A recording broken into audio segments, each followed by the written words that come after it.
A 12.5 pound Smithfield ham that we're going to do in a countertop oven, not just any countertop oven, but the Ninja Foodi XL PRO air frying oven, the device that has taken over my kitchen. That's the only videos I've done in a while is on this device. I do love it. We're going to get it ready tonight. I'm going to get everything set up. I've got everything I need right here, and we're going to get it ready to put it in the refrigerator. And then in the morning, all I got to do is walk out, put it in this oven, set my temps, which are going to be way different than anything I got a feeling that you've ever seen. But it's the way I've done it for the last 20 years at my Christmas morning breakfast. And it produces one of the best hams you'll ever eat. It's a little bit different than their instructions, but it works real well. I'm John Sanders. I'm also known as Jelly 007. Let's get this ham ready to put in the oven in the morning. All right there's what we're working with. It is a Smithfield hardwood smoked. Now, I don't always use a Smithfield. Sometimes I use different ones because I usually, at Christmas, I use a whole ham. And I'll explain what we're doing a little bit different there in a minute. But you can see right here, it is fully cooked. So really, all you're doing to this is reheating it. And if you look at the instructions, I think it kind of wants you to get it done a little faster, in case you're in a hurry. Well, I'm never in a hurry. I usually put them on at night and say 10 or 11 o'clock at night and let them heat overnight real slow. And then at breakfast, we get, biscuits ready and stuff like that. And people bring stuff, and it's a great event. But I use a mag liner pot that has a lid that I put over the whole ham. Well, I'm not going to be able to use that particular device in here, so I'm doing this right here. This is something different that I don't normally do, but I'm going to use an oven bag. It should provide the same thing. All I'm doing is keeping the moisture in. But the thing I do different is I set the temp up at around 180. And then I'm going to put probes in it, and I don't really go by time, although there's probably a factor. You could go by 30 minutes a pound or so. But what I do is with this, now I can set my phone up to where I can look at the temp at any time or anywhere I want to, and I'll be able to track the temp of this. And when if it were to get too warm, then I would just lower the temp on my oven. But I have a feeling it'll work perfect. Like I said, in the morning, we're going to put this in around 7 o'clock. We're going to eat it around 1 o'clock after church. And I'm looking for about anything above, say, 150. I'm looking for around 150. That's the point. If it gets a little bit above that, I'm okay with it. As long as you don't get around, 190, they start doing different stuff on the outside. So I'm going to quit explaining it and let you see what it looks like when it's done. But all I'm doing right now, I'm going to open this up and put it in this oven bag. It's going on here. And then I'm going to take it to the refrigerator. So you're going to see that in just a second. So I'll be right back.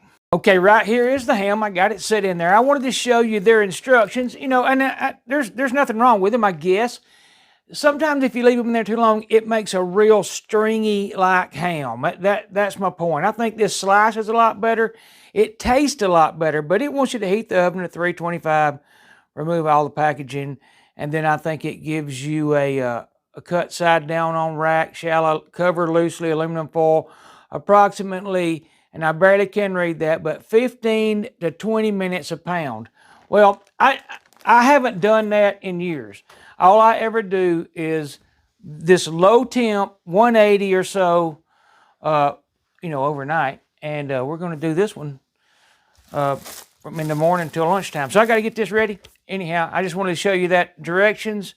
And this will end up on here, and that's going in the refrigerator. So I'll be back. I'm using my wireless probe, as I said, and I've got 2 of them in there so I can kind of track, and I always go by the lowest temp, and one of them, they may be identical, but sometimes they're off, 10 degrees I've seen before. I have poured a small amount of Coke, about that, say twice. It's not a big deal. As a matter of fact, if all you have is water, just use water. I just put Coke in it. I don't really know why. It gives it a little bit of caramel. Maybe it's just kind of gimmicky, but I usually put Coke in the bottom of the pan that I'm cooking in. So all I'm going to do, you kind of get the idea, as I'm fixing to wrap this up. I'm going to put the tie wrap on here and get this set in the refrigerator. And then in the morning, we're going to get this started, and I'm going to show you just how well this does. And I don't think you'll ever cook a ham another way. Anyhow, I will see y'all in the morning. All right, for the record, it's 147. My meter is telling it, as far as on one of the probes, to remove it from heat. So that is what I'm about to do. And we're going to go over what I did this morning and what all I've had to do a little bit different to get this to get done in time. So I'm going to get that out. We're going to see what it looks like. I'll be back. All right, let's get it out. And there it is. It looks really good. It's wanting me to remove it from the heat, but you can see it's not to 150. I'm going to stop that.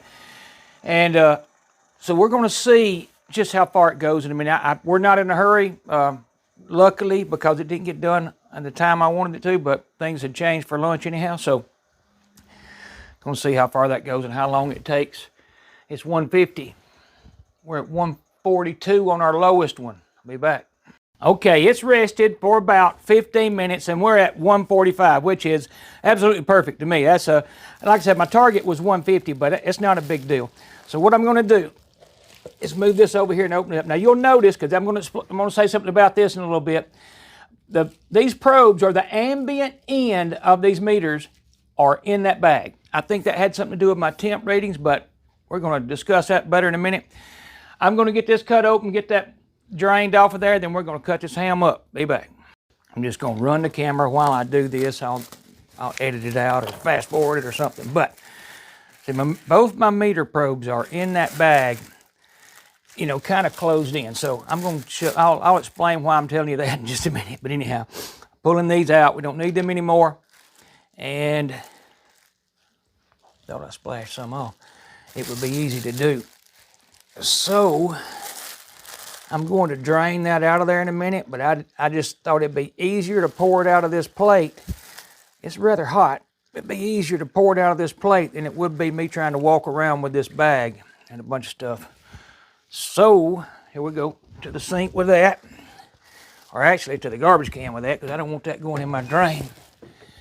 And we're going to take a look at it. And again, I'm going to drain that juice off this plate. But there's what the bottom side looks like. And I'm going to give you an idea, because I got people waiting to eat, as always. And I'm going to cut that for you and let you see it and tell you why I like it cooked this way. And it is because this is how we started doing it years ago. Slow and slow is what I kind of call it. It's what it is. But it just makes for that kind of ham. It's not stringy. If you ever cook one of these and you go too far or too hot, they get a different flavor too, but they get stringy. But when you cook them like this overnight, you can expect that right there. Whoops, every time. I should have drained that already. That wouldn't have happened. But anyhow, you can see that ham is absolutely out of this world, and I'll guarantee you, if you ever cook one like this, it's the way you'll do it from now on. But anyhow, I'm going to get this cut up, get everybody fed, and I'm going to explain what went on this morning and why it took a little longer than it was supposed to. But I'll know next time. I'll be back. Yeah, I wanted to mention a couple of things, because in the picture I have these biscuits. And you know me, I love grands. Well, I had to cook these in the regular oven because obviously this was being used. But these are this right here. I just got them the other day. They're Mason Dixon. And to be honest with you, they just went out with my family. But you can see the bottom did real well too. I'll show you what I used on that. But look, I mean, they are a very good biscuit. They're kind of pricey, seems like. I hadn't compared them to a Grand's, but I want to say they're, well, you know what, I won't say because I don't remember. But I got them at Walmart, I believe. If not Walmart, I'm sure it was Publix, but there they are. We like them. Now, I'm going to try and get my act together to explain everything that went on here so you'll know exactly what, or I'll tell you what, I'll put it like this. You'll know exactly what I'm going to do next time on a 12.5 pound ham. And I considered not airing this because But you know, that's a 12.5-pound ham. I'd have to cook another one to make that a test recipe. So I'm just going to explain how I'm going to do the next one, because I'm actually going to do the next one a little bit different, and it'll be around Christmas probably. So I'm going to get back together, make sure I got my notes right where I can explain it better. We're going to go over all this, and I will be back. Okay, right there, you see the ham. It's our favorite way to eat ham. We've 20 years of Christmas morning breakfasts here. That's the way I eat. That's the way I cook the ham every year. And it's real easy with their instructions to go way further than that. You'll get it dark and it gets stringy. It's just not that good. We love them that way. And here is pretty much what I've done forever in my large oven, but I just converted it to here. And like I said, I'm really kind of telling you how I'm going to do it next time, but I want to show you exactly what took place today. This morning, 7 o'clock, I put the ham in. I set the oven up on dehydrate at 180 degrees. All right, I also a while ago I noted for you to take note of the black ends of the meter were inside that bag. So I think that's what caused this right here. You can see, there's if you look at the word that says A, that's the ambient, that's the black end of that thermometer. It's reading the outside internal temp of the oven, while the other one reads, the I is internal, it reads the inside of the ham. So, now that you know what we're looking at, here it is. It started out at 135, well, it goes all the way to right here where I finally raised the temp. But 2 hours and 27 minutes, it only got to 152. Again, the black end was in that bag. The oven said at 180, it was only at 151. So, at 9:30, I compensated and raised the temp to 200, as you saw it was when I ended. It cooked another 4 hours, and it climbed, and it does that to me every once in a while, and it climbed all the way to 190 degrees. So, but I wanted to get this out of the way. Put it in at 7, pulled it out at 150. So that was 6 hours and 50 minutes, 2.5 hours at 180, 4 hours or so at 200. Next time, I'll just put it in at 200 because my target was 6 hours.